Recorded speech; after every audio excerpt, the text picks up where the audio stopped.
Just because you are in church doesn't mean you're not going to be taken advantage of by a pastor. Here in South Africa, there's been several high-profile court cases featuring disgraced pastors. There's been charges of rape, fraud, and money laundering. As a church-going South African myself, I want to know why is this happening and what is being done about it.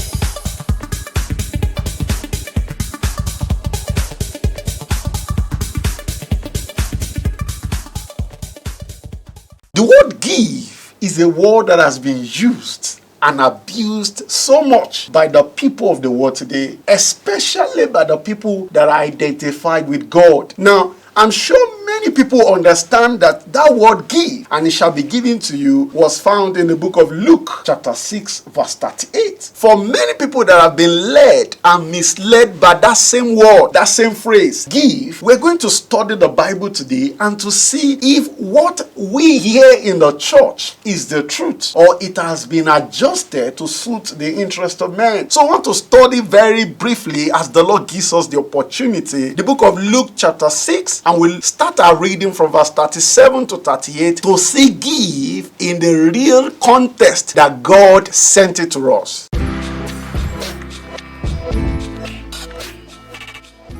So we're going to be reading Luke chapter 6, verse 37 to 38. Jesus said, "Judge not, and you shall not be judged. Yes. Condemn not, and you shall not be condemned. Forgive, and you will be forgiven. Give, and it will be given to you. Good measure, pressed down, shaken together, and running over will be put into your bosom. Yes. For with the same measure that you use, it will be measured back to you." Now, Jesus was sharing with us an important principle of the kingdom in these two verses. But he did not start with give. Yes. He said, "Judge not, and you shall not be judged. Condemn not, and you shall not be condemned. Yes. Forgive, and you will be forgiven." Before he went further to talk about give, and it shall be given to you. Now, I want us to understand this, that Jesus mentioned four important things in these two verses. Number one was judge. The second one was condemn. The third one was forgive. And the last one was give. He said, if you want to enjoy in the kingdom, then you must do unto others what you want others to do to you. Yes. So he mentioned these four areas of expression that oftentimes in the kingdom, we want to always center it around giving. Jesus mentioned four areas. Yes. The same importance we place on giving, for balance in this context, we must also place on forgive. Yes. We must place on condemn, and we must place on judge. Yes. Because he said, after he mentioned give, he said good measure. So good measure of judgment, Yes. good measure of condemnation, good measure of forgiveness, we are pressed down, shaken together, and running over will be put into your bosom. So it wasn't just giving. Yes, however, in the church today, all those things that you just read are attached or attributed to give. They believe, they preach, and they believe that when people give, whatever they give, good measure of it, pressed down, shaken together, running over, we may give to them. They believe it's all about the giving. They do not understand that it's all about the forgiving. It's all about the condemning. It's all about the judging. When you judge others, good measure of it, shaken together, running over of it, men will judge you. When you forgive people, that's why the Bible says forgive, and you shall be forgiven. You will get it back in a double measure. It's not just about giving. So if we also look at it the way it has been listed, for many of us in the church, we give priority to the first things. Yes. Now, the first thing here is judge not. How come our priority in the church is not on the first thing? Why do we prioritize the last thing? Now, you remember that place in the Bible where Jesus was talking about the Pharisees. He says, these things you ought to have done without leaving others undone. Now, what were the things that Jesus expected them to do, and what were the things they were doing? They preferred to pay tithe. In fact, Jesus said they pay tithes of everything. However, the matter of justice, mercy, it has nothing to do with them. They do not see a need for them to be merciful or to be just in their dealings. Or to be forgiven. And to be forgiven, but they will pay tithes of everything. So it looks as if we always attach so much importance on money, so much importance on gifts. We don't give importance to the things that has to do with godliness, that has to do with righteousness, that has to do with behavior or good interrelationship among ourselves. If you think God has so much interest on your giving, then you must also understand that God has much interest on how you judge. Yes. God has much interest on how you condemn. God has much interest on how you forgive. And how you forgive. So if God says, don't judge so that you won't be judged. If God says, don't condemn so that you won't be condemned. If God says, forgive so that you'll be forgiven. And God says, give and you'll be given. And I now abandon the earlier three and now embrace on the last. Am I showing God I have a good perspective or on how he communicates to me? No. Now, how do we want God to share with us the depth of his wisdom when we have settled for the last? So God even knows that if he gives us 10 commandments again, we are going to pick the last one. So it looks as if we always settle for the easiest part. We only settle for the ones that really touches our needs, the one that can directly affect our lifestyle. We ask people to give. Do we even tell them to give to the least in the kingdom, or we say they should give the best in the kingdom? You know, I've had a lot of messages that says that you have to give up to go up, but that's not what the Bible says. The Bible says you should love your neighbor as yourself. The Samaritan man that saw that man on the road, he did not give up. He actually gave down. The man that was messed up on the road was not high there. He gave to the least. And Jesus even said, in as much as you have done it to the least of these, my people, you've done it to me. Wow. So when we're asking people to give, the last thing Jesus even mentioned, we always advise them to give up. We advise them to give to the best of us. We advise them to give to the most exposed of us. Now, if an organization has 500 people and is led by one man or one woman, we advise the people to give to that woman and to give to that man. And that is not what God has ordained. Yes, and it's amazing because even when Jesus was going to judge, yes, he said to those on the right hand, he said, you have given, as in you visited me when I was in prison. Yes. You clothed me when I was naked. And see the things Jesus they were like the base things. The basic things. He was talking about the givings that we often not do. He was talking about visiting the prisoners. Somebody that is sick. Clothing the naked, being there for people that you don't have any hope that they will return. Being there for people who have no one to be there for them. For them.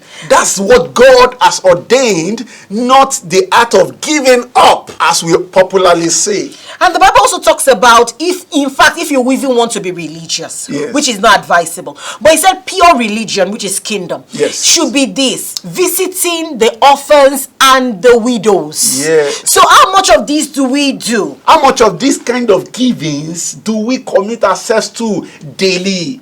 And really, that scripture, in the context of which Jesus was speaking, he didn't give first priority to giving. He said, judge not. Judge not, so that you will not be judged. He said, condemn not, so that you will not be condemned. Now, if we look at those two, they deal with the issue of not throwing away people. Yes. Don't be quick to judge somebody that God has a great plan for, second chance for, and throw them to hell. And that's what we do in the church. Somebody has done something bad, we quickly condemn.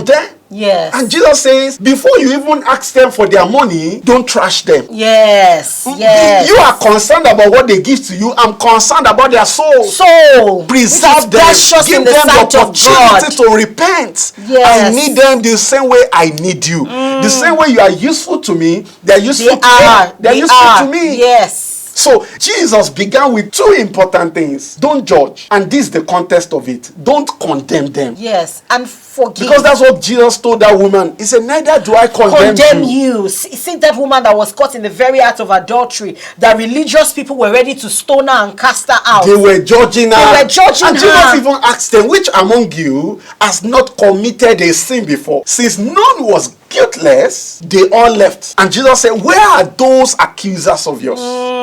Those who are religious, who expect you to be religious too. And Jesus said, neither do I condemn you. So if Jesus does not condemn you, a disciple of the Lord Jesus Christ, you mustn't condemn. Yes. And so if Jesus give, you must give. But beyond the emphasis we give to the giving, we must emphasize the forgiving, because when a pastor decides to post a junior pastor to the bush simply because the junior pastor says something that he shouldn't have said, and you said, over my dead body will I allow him to stay here? So you refuse to forgive, but yet you are still telling, you have judged him unfaithfully, you've condemned him, and yet you are still expecting men to listen to you when you preach this. Luke chapter 6 says, give, it shall be given to you. Why are we always so quick to tell people to give when we ourselves are not quick to stop condemning people, stop judging people? And this speaks to our brokenness. Yes. How broken are we as a people? See, God will not accept any offering that is not from a broken and a contrite heart.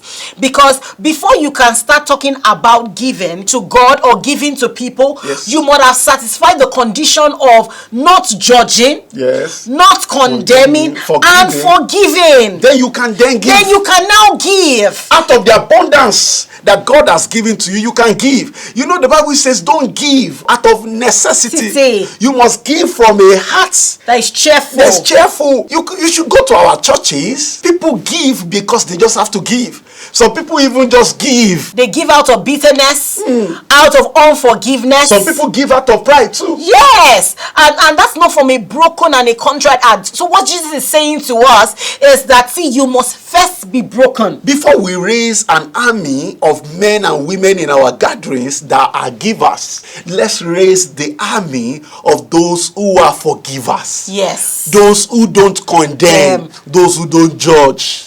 If we can successfully raise army of men and women that actually don't judge, don't condemn, and forgive, God will be pleased even when we raise army of givers. Then whatever we give to him is acceptable before him, because our hearts have been affected, and we can now give from a pure heart. A pure heart, a pure conscience. A pure conscience. Before God, before men. It's okay that people give. God has not raised us up not to give. I'm sure you remember in New Testament, people were giving out of their free will.